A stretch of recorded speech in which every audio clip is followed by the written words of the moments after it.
اعوذ باللہ من الشیطان الرجیم بسم اللہ الرحمن الرحیم السلام علیکم ورحمۃ اللہ وبرکاتہ۔ حضرت موسیٰ علیہ السلام کی والدہ کو جب حمل ٹھہرا تو آپ بہت پریشان ہوئیں، کیونکہ یہ وہ وقت تھا کہ جب فرعون نے لڑکوں کے قتل کا حکم جاری کیا ہوا تھا۔ آپ حمل چھپانے کی کوشش میں رہتی، مگر اللہ تعالیٰ نے کچھ اس طرح پردے کا انتظام فرمایا کسی پر بھی حمل کے آثار ظاہر نہ ہونے پائے۔ یوں حضرت موسیٰ علیہ السلام کی پیدائش کو خفیہ رکھا گیا۔ خطرہ ابھی ٹلا نہیں تھا تو اللہ تعالیٰ نے حضرت موسیٰ علیہ السلام پر الہام فرمایا کہ اسے دودھ پلا، اور اگر تجھے اندیشہ ہو تو اسے صندوق میں ڈال کر دریا میں بہا دے۔ نہ ڈر اور نہ غم کر، بے شک ہم اسے تیری طرف پھیر لائیں گے۔ چنانچہ آپ کی والدہ نے ایسا ہی کیا، اور اپنے ساتھ ہی اپنی بیٹی مریم، جو کہ حضرت موسیٰ علیہ السلام کی بڑی بہن تھیں، ان کو بھی نگرانی کی ہدایت جاری کی۔ ناظرین، یہ وہی مریم ہے جن کی بہادری اور شجاعت کی عظیم داستان کو کلام پاک میں شامل ہونے کا اعزاز حاصل ہوا۔ آپ حضرت موسیٰ علیہ السلام سے 15 سال بڑی تھیں۔ ایک اعزاز تو آپ کے لیے یہ تھا کہ آپ اللہ پاک کے دو جلیل القدر انبیاء حضرت موسیٰ و ہارون علیہ السلام کی بہن تھیں۔ دوسرا یہ کہ آپ نے اپنی جان کی پرواہ کیے بغیر حضرت موسیٰ علیہ السلام کا فرعون کے دربار تک پیچھا کیا، اور حضرت داؤد علیہ السلام کا بھی آپ ہی کی نسل سے ہوئے تھے۔ قرآن پاک میں ان کا ذکر ہے، ان الفاظ میں کیا گیا ہے کہ جب حضرت موسیٰ علیہ السلام کی والدہ نے آپ کو صندوق میں بند کر کر دریا کے برد کیا تو ساتھ ہی اپنی بیٹی مریم کو بھی یہ حکم دیا، اور اس کے یعنی موسیٰ علیہ السلام کے والدہ نے کہا موسیٰ کی بہن سے کہ اس صندوق کے پیچھے پیچھے ہو لے۔ بس وہ اسے دیکھتی رہی دور سے، اور وہ اس حقیقت کو نہ سمجھتے تھے۔ چنانچہ آپ والدہ کا حکم پاتے ہی دریا کے کنارے جا پہنچی، اور بڑی ہوشیاری سے دور پیچھے کھڑی صندوق کو دیکھتی رہیں۔ وہ صندوق لوگوں کی نظروں سے اوجھل تھا۔ اس کے ساتھ ایک رسی باندھی گئی تھی، جسے کبھی موسیٰ علیہ السلام کی والدہ تو کبھی آپ کی بہن تھامے رکھتی۔ تفسیر لکھتے ہیں کہ ایک دن ایسا ہوا کہ فرعون کی ڈیوٹی پہ مامور سپاہی اس طرف آ نکلے۔ آپ کی والدہ گھبراہٹ میں رسی کا کنارہ باندھنا بھول گئیں، اور اسی طرح صندوق دریا کی موجوں کے ساتھ بہنا شروع ہو گیا۔ دریا کا بہاؤ فرعون کے محل کی طرف تھا۔ صندوق بہتا ہوا جب محل کے نیچے سے گزر رہا تھا تو اس جگہ حضرت آسیہ کی لونڈیاں نہا رہی تھیں، جنہوں نے صندوق کو اپنی طرف آتے دیکھا تو اسے نکال لیا، لیکن اسے کھولنے کی جسارت نہ ہوئی۔ انہوں نے وہ صندوق اٹھایا اور حضرت آسیہ علیہ السلام کے سامنے جا رکھا۔ اس سارے عمل کے دوران مریم بھی صندوق پر گہری نظر رکھے ہوئے تھی۔ حضرت آسیہ نے جیسے ہی صندوق کھولا اور رخ موسیٰ علیہ السلام سے پردہ ہٹایا تو انگشتیں بنداں رہ گئیں۔ آپ کے چہرے سے انوار رسالت اور جلالت موسیٰ کے نمایاں نظارے آنکھوں کو خیرہ کر رہے تھے۔ جناب مریم نے دور کھڑے جب یہ منظر دیکھا تو قدرے دل کو تسلی ہوئی کہ اب ان کا بھائی محفوظ ہاتھوں میں ہے، اور بھاگتی ہوئی اپنی والدہ کے پاس لوٹیں تاکہ ان کو بھی اس واقعے کی خبر دے دیں۔ چنانچہ اللہ تعالیٰ نے حضرت موسیٰ علیہ السلام کی بہن کے اس تعاقب کو کچھ ان الفاظ میں قرآن پاک میں محفوظ فرمایا۔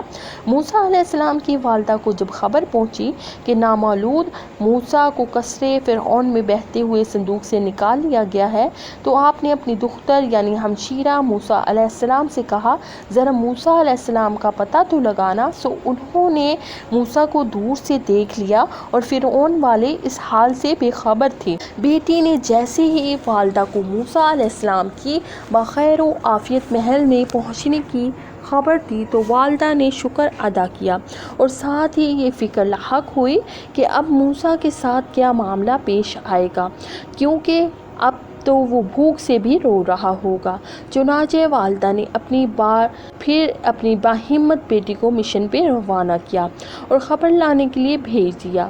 اب کہ جو جناب مریم وہاں پہنچی تو عورتوں کا ایک تانتا بندھا ہوا تھا اور سب حضرت موسیٰ علیہ السلام کو دودھ پلانے کے لیے کوشش کر بیٹھی تھیں، مگر بحکم خدا حضرت موسیٰ علیہ السلام نے کسی کا بھی دودھ پینے سے انکار کر دیا۔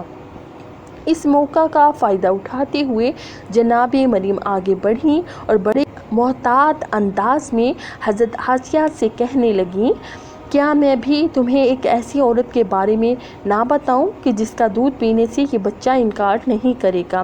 چنانچہ ہمشیرہ موسیٰ علیہ السلام کی یہ گفتگو بھی اللہ پاک نے قرآن مقدس میں محفوظ فرما لی اور ہم نے حرام کر دی اس پر ساری دودھ پلانے والیاں۔ اس سے پہلے تو موسیٰ کی بہن نے کہا، کیا میں بتا دوں تمہیں ایسے گھر والوں کا جو اس کی پرورش کریں تمہاری خاطر اور اس بچے کے خیر خواہ بھی ہوں گے۔ تاہم اس پر حضرت آسیہ علیہ السلام نے حضرت موسیٰ علیہ السلام کی ہمشیرہ سے فرمایا، تم پہلے جاؤ اور اس عورت کو بلا کر لاؤ جس کا تم کہہ رہی ہو۔ چنانچہ آپ کی خوشی کی انتہا نہ رہی۔ پھر آپ دونوں قصر فرعون میں گئیں اور یوں حضرت موسیٰ علیہ السلام نے صرف اپنی والدہ کا ہی دودھ نوش فرمایا۔ اس کا ذکر بھی قرآن پاک میں موجود ہے۔ ناظرین، اس تمام واقعے سے حضرت موسیٰ علیہ السلام کی ہمشیرہ کی ہوشیاری، ذہانت و چالاکی اور ہمت کا پتہ چلتا ہے، کیونکہ اس وقت کے جب فرعون کے کارندے ہر طرف پھیلے ہوئے تھے اور گھر گھر سے صرف نومولود لڑکوں کو تلاش کیا جا رہا تھا تاکہ انہیں قتل کیا جا سکے، تو اس مشکل وقت میں آپ نے جس جرأت و بہادری سے اپنے بھائی موسیٰ علیہ السلام کی حفاظت کی غرض سے آپ کا تعاقب کیا، یہ عمل قابل تحسین تھا۔ تو اس مشکل وقت میں آپ نے جس جرأت و بہادری سے اپنے بھائی موسیٰ علیہ السلام کی حفاظت کی غرض سے آپ کا تعاقب کیا، یہ عمل قابل تحسین تھا۔ یہی وجہ تھی کہ ان کے اس عمل کو قرآن مقدس میں بیان فرما دیا گیا اور ساتھ قیامت تک کے مومنین کے لیے انبیاء و مرسلین کی ناموس پر پہرا دینے کے لیے اشارہ بھی فرما دیا گیا۔ آپ کا یہ عمل کتنا احسن تھا، آپ مسلسل صندوق کے پیچھے لگی رہیں، یہ کہاں جا رہا ہے اور کس نے اٹھایا ہے اور اب بچے کے ساتھ کیا حالات پیش آ رہے ہیں، اور پھر اس قدر خفیہ طریقے سے یہ تمام کام سر انجام دیے کہ کسی کو کانوں کان خبر بھی نہ ہونے پائی۔ یہی وجہ ہے فرعون کی غرقابی کے دوران بنی اسرائیل کی خواتین کی سرداری اور رہنمائی آپ کے سپرد کی گئی، اور آپ ہی ہیں کہ جنہوں نے بنی اسرائیل کی عیدوں کے موقع پر دف بجا کر گیت گانے کی روایت قائم کی۔ اظہار مسرت کا یہ رواج عربوں میں بھی تھا، بلکہ جب رسول محترم حضرت محمد صلی اللہ علیہ وسلم ہجرت فرما کر مدینہ تشریف لائے تو وہاں آپ صلی اللہ علیہ وسلم کے استقبال کے موقع پر لڑکیوں نے مختلف قسم کے گیت گائے۔ حضرت ابوبکر رضی اللہ تعالیٰ عنہ نے انہیں دف بجا کر گیت گانے سے منع فرمایا تو آپ صلی اللہ علیہ وسلم نے انہیں فرمایا، انہیں یوں ہی گانے دو،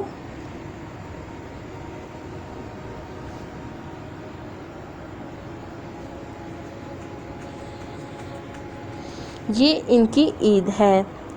پھر اس کے بعد آپ صلی اللہ علیہ وسلم نے فرعون پر غلبہ پا لینے کے بعد بنی اسرائیل کی لڑکیوں کا عید منانے اور دف بجا کر گیت گانے کا حوالہ بھی دیا۔ یوں بنی اسرائیل میں دف بجا کر عید منانے کا رواج بھی جناب مریم ہمشیرہ حضرت موسیٰ علیہ السلام سے شروع ہوا۔ دعا ہے اللہ پاک ان کی مرکز پر کروڑوں رحمتوں کو نزول فرمائے، آمین ثم آمین۔ اللہ تعالیٰ کمی بیشی معاف فرمائے۔ اسی کے ساتھ دیں مجھے اجازت۔ اللہ تعالیٰ آپ کا حامی و ناصر ہو۔ السلام علیکم ورحمۃ اللہ وبرکاتہ۔